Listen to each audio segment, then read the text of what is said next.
Hey guys, Running Kimono here, so happy Monday. So today's video is going to be a little different. It is going to be on possibly being taken advantage of as an extreme couponer. Now, guys, when you get your stockpile to a certain place and people come and visit, or if you might post the odd haul or photo online, people might be really inclined to say, hey, can I have some of that?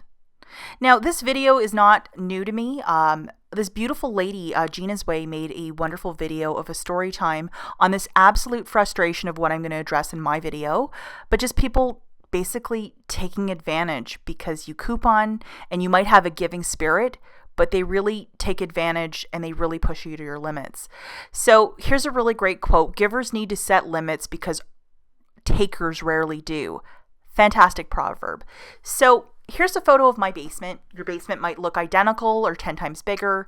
You've amassed this wonderful haul and you're very proud of it. You might again put a photo on Facebook or Instagram or whatever. And then you might have a family member or a relative or a friend or a coworker that might say, hey, can I have the following? And, the first time you might indulge them or help them out or, whatever, try to help them out because you are a very generous person. But guys, when it goes down this avenue, you got to absolutely put your foot down. They might say, hey, well, you're spending all this time in this store anyhow, and you don't need, 18 bottles of Tide, or you don't need the following. Or they might always have an excuse of, I'm too busy to go shopping, but it's nice that you have all this time. Well, guys, you're investing your time. You are putting your intellect behind the coupons to get everything to work and for all these deals. So why should you just have to give this all away to somebody who absolutely doesn't have to appreciate it? And guys, we all have one that we know. I know I'm not unique to this. Don't be a doormat and get people to walk all over you because you have this stockpile. It's really nice to ask for stuff, but I would like $1 million. Do you think it's just going to be handed to me? Probably not. And this is something that if you are not a confrontational person or if you can't think fast on your feet, it's just really good to have a couple things in the back of your mind just to say no.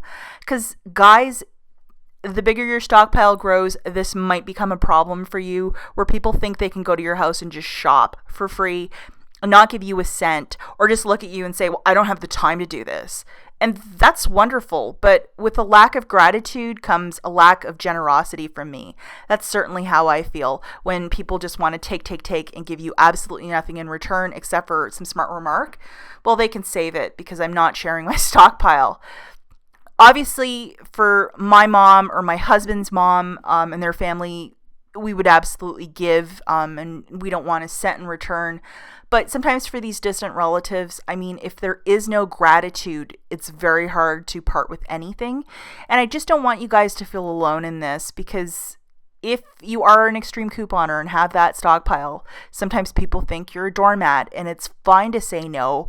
Put up a couple boundaries and just say, hey, this stuff took me a really long time to acquire, and I'm not a store.